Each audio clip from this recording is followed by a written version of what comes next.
জনাবে মুহাম্মদুর রাসূলুল্লাহ সাল্লাল্লাহু আলাইহি সাল্লাম ঘরের মধ্যে খাদ্য নাই। কয়েকদিন যাবত নবীর বাড়ির চুলায় আগুন ধরে না। ও উম্মত, দেখে তো দেখে দিলটা নরম হয়নি, এক ফোঁটা চোখের পানি পড়েনি। আল্লাহর নবীর ঘরে আগুন জ্বলে না, ঘরের মধ্যে খানা পাক হয় নাই। নবীজি আমার বন্ধুরে ক্ষুধার যন্ত্রণা সহ্য না করতে পেরে ঠান্ডার রাত, শীতের রাত, লম্বা রাত, নবী বিছানায় পিঠ রাখছে কিন্তু ঘুম ধরে না। আল্লাহ নবী আস্তে করে বিছানা ছেড়ে মসজিদের বারান্দায় চলে গেছে। আম্মা জান আয়েশা ডাক দিয়ে বলে, নবী ও এখনো তো তাহাজ্জুদের সময় হয় নাই, আপনি কই যান নবী বলেন তো দেখি। আল্লাহ নবী ডাক দিয়ে বলতেছেন, আয়েশা রে, আমি মসজিদে চলিয়া গেলাম। ও বন্ধু, আল্লাহ নবী মসজিদে সর্বপ্রথম চলে গেলেন। কিছুক্ষণ পরে হযরত আবু বকর আসলেন। আল্লাহ নবী ডাক দিয়ে বললেন, আবু বকর, ও আবু বকর, তুমি কেন আইছো? আবু বকর ডাক দিয়ে বলেন, নবী ও আজকে আমার বাড়ি তো আগুন জ্বলে না, খানা নাই, আমিও ক্ষুধার যন্ত্রণা সইতে পারি না। আমি মসজিদে আইছি, রাতটা আমার পার করতে হবে।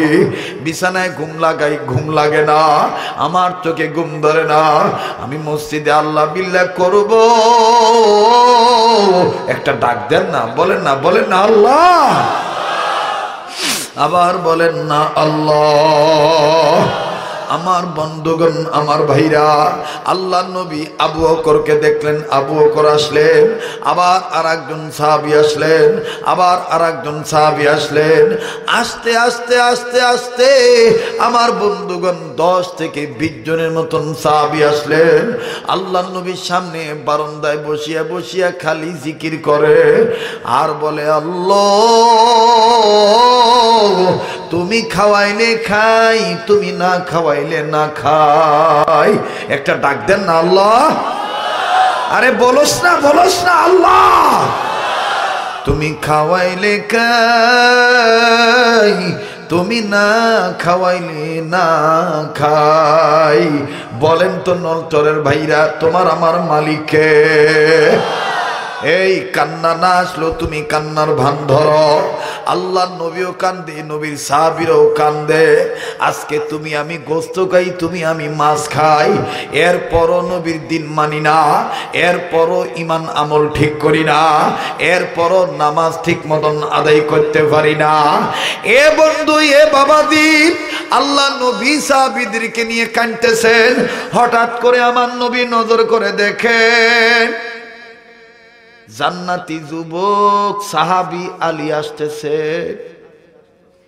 হযরত আলীর 2 সাইডে 2টা বাচ্চা, একজন হলেন হাসান আর একজন হইলেন হুসাইন।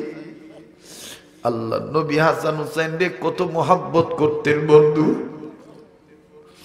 ও মুরব্বী, দেখেন তো দেখি, এক ফোঁটা চোখের পানি ফালাইতে পারেননি। কান্না না আসলো, কান্নার ভান ধরে। কেউ যদি চলিয়া যাইতে চায় তাকে চলিয়া যাইতে দেন, কেউ কারো দিকে তাকাইয়েন না বন্ধু। আমার নবীজি নজর করে দেখতেছেন হযরত আলী হাসান হুসাইনের কান্দে হাত। 2টা বাচ্চাকে 2 সাইডে সুন্দর করে জড়ায় ধরে বলে, আব্বু কান্দো না, ওই যে তোমার নানা মসজিদে, তোমার নানার চেহারা দেখলে ক্ষুধার যন্ত্রণা নিভে যাবে। আল্লাহু আকবার, আল্লাহু আকবার।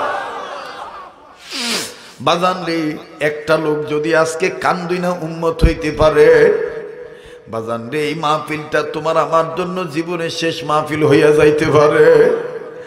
আগামীকালকে তুমি আমি কবরের বাসিন্দাও হইতে পারি। আমি তারে আল্লাহ বলে ডাক দিতে বলবো। যে মনে করেন আমার নবীর সুপারিশের দরকার আছে, যে মনে করেন আমার গুনাহ মাফ চাওয়ার দরকার আছে, সে এই জুমার রাত্রিতে মায়া করে বলবেন, আল্লাহ ও মুরব্বীরা ডাকতে বুঝি ভালো লাগে না? আরে কত রাত্র হয়েছে, আজকে রাত্র না একটু আল্লাহর জন্য কুরবানি করবেন? আপনারা তো আল্লাহওয়ালা ভক্ত, আপনারা তো হাফিজজির ভক্ত, চরমনে হযরতের ভক্ত, আর একটু মায়া লাগায় বলেন না আল্লাহ। বাজান রে, কান্না না আসলো কান্নার বান ধরবে। হযরত আলী রাদিয়াল্লাহু আনহু দুই সন্তানের কাঁধে এরকম হাত দিয়া দুইটা বাচ্চাকে নিয়ে মসজিদে চলে গেলেন। আমার নবীজি হাসান হুসেনের চোখের নিচে নজর করে দেখে কালো দাগ পড়ে গেছে। নবীজি ডাক দিয়ে বলতেছেন, নানা ভাই কয়দিন ধরে খানা খাও না? হাসান হুসেন ডাক দিয়ে বলতেছেন, নানা ভাই 3 দিন যাবত আমাদের মা আমাদেরকে ঠিক মতন খানা দিতে পারে না। কোন মতন শুকনা খেজুর আর পানি খাই আমরা ঠিক রইছি। আল্লাহর নবী ইমাম হাসান হুসেনকে বুকে নিলেন, কোলে নিলেন। হযরত হাসান আর হুসাইন নবীজির পেটে হাত রাখলেন। হঠাৎ করে ইমাম হাসান হুসেনের হাতের নিচে কেমন জানি শক্ত শক্ত লাগে। ছোট্ট ছোট্ট ছোট্ট ছোট্ট পাথর নবীর পেটে বাঁধা। হাসান আর হুসেন ডাক দিয়ে বলে, নানু ভাই, ও নানু ভাই, তোমার পেটে এগুলো কি বাঁধছ? আমার নবী ডাক দিয়ে বলতেছেন, নানা ভাই আমার বাড়িতে আজকে 7 দিন যাবত আমার বাড়ির চুলায় আগুন ধরে না। আমার পেটে ক্ষুধার যন্ত্রণা,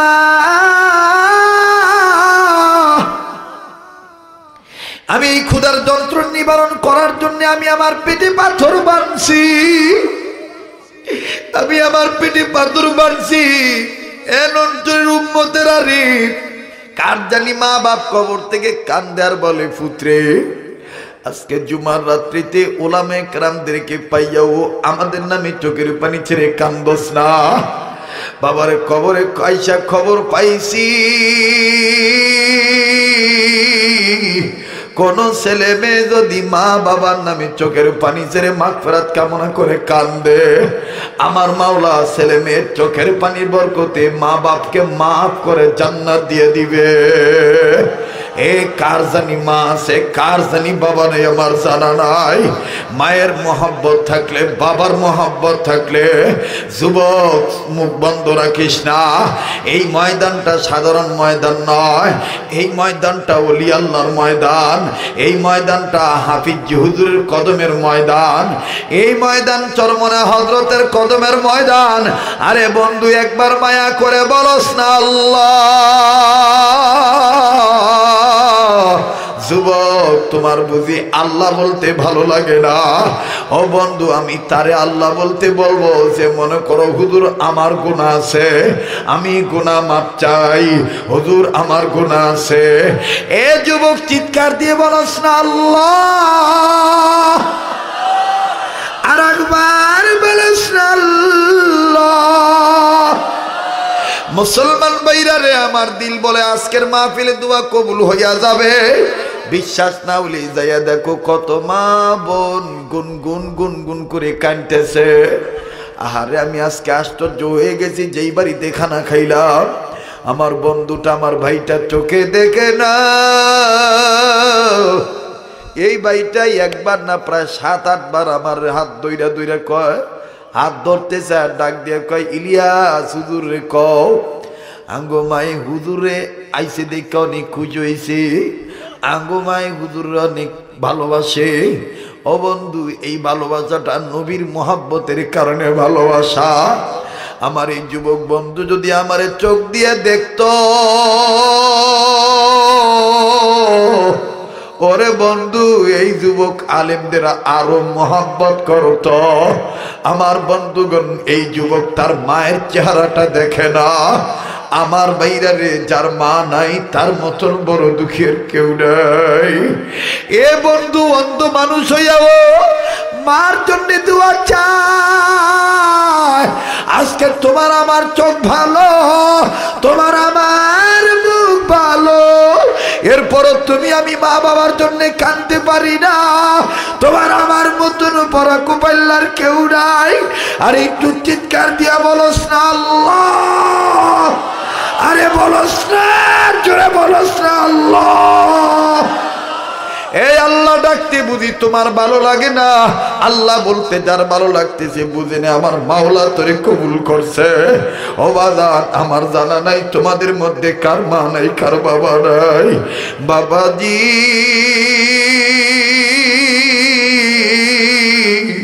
মা যার দুনিয়ায় নাই তার মতন বড় দুঃখী আর কেউ নাই। প্রায় সময় আমি এই কথাটা বলি, আল্লাহু আকবার, আল্লাহু আকবার। আমার নবীর সামনে একজন সাহাবী শুধুমাত্র জিজ্ঞেস করেছিলেন, ওগো রাসূল, আল্লাহ এবং আল্লাহ রাসূলের পথে পরে কথা মানবো কার, খেদমত করবো কার? নবী বললেন মার। এই কার কার অন্তরে মায়ের ভালোবাসা আছে একটু আল্লাহরে হাত তুলে দেখান তো দেখি। একটা চিৎকার দিয়ে বলেন না আল্লাহ। এই মায়ের পাগলেরা বলস না আল্লাহ। আরে তুই কেমনে রে মায়ের ভুলে গেছ? আরে কেমনে রে বাপের ভুলে গেছ রে? এক সময় তো তোদের অঞ্চলে টাকা পয়সা তেমন ছিল না। তোদের বাবা কত কষ্ট করে শহরের থেকে কামাই করে তোদের কাইনা খাওয়াইতো। আজকে এই বাপের কবরে শুয়ে রয়েছে, এই বাপের জন্য চোখের পানি ছেড়ে কাটতে মনে চায় না।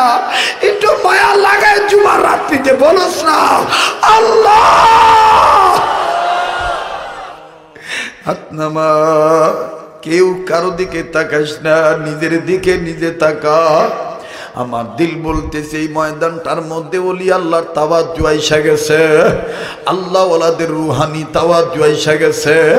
আল্লাহু আকবার, আল্লাহু আকবার। আরে কার জানি মা আছে বাবা নাই, কার জানি বাপ আছে মা নাই। ও বন্ধু, যার আল্লাহ বলতে ভালো লাগতেছে মনে করে নে আমার মাওলা তোকে মাফ করে দিবে। যার ওয়াজ মাহফিলে ভালো লাগতেছে না মনে করে বুঝি নিস তোর ভিতরে গুনাহ আছে, যার কারণে তোর অন্তরটা ছটফট ছটফট করতেছে। বলবি হুজুর তাইলে কি আমি চলে যাব? না না না না, একই বাজারে একই ওজনে একই দামে যদি আমার বন্ধুগণ ভালো বাগুনের সাথে যদি পোকা বাগুন দুই একটা চলিয়া যাইতে পারে, এখানে তুমি আমি দুই একজন গুনাহগার, এখানে আল্লাহর মাহবুব বান্দা অনেকে আছে। নিরাশ হইস না, আমার মাওলাই ভালো লোকগুলার উসিলাই তুই আমি পোকা বাগুন গুনাহগারকেও মাফ করে দিতে পারে। এ বন্ধু, আমি কিছুক্ষণ পরে তো হাত তুলব, আমি তোরে নিয়ে দোয়া করব, একটু মায়া লাগায় বলস না আল্লাহ। আর একবার বলস না আল্লাহ। আল্লাহু আকবার, আল্লাহু আকবার। এই ময়দানে কান্না না আসলো, কান্নার ভান ধরলো আল্লাহ মাফ করে দিব, কান্নার ঢং করলো আল্লাহ মাফ করে দিব, মুখটা বাঁকা করলো আল্লাহ মাফ করে দিব। বাবাজি আমার নবীর সামনে একজন যখন বললেন হুজুর খেদমত করব কার, আল্লাহ নবী বললেন তোমার মার, তোমার মার, তোমার মার, তোমার বাবার। রহমতের নবী মা বাবার কথা বলতে যাইয়া চোখের পানি দিয়া দাড়ি ভিজায় দেয়। সাহাবী বলে নবী ও মার কথা বলতে যায় কান্দেন কেন? আল্লাহ নবী চোখের পানি মুছে আর ডাক দিয়ে বলে আল্লাহর বান্দা, তোমার তো মাও আছে বাবাও আছে, আমি মুহাম্মদের তো মাও নাই বাবাও নাই।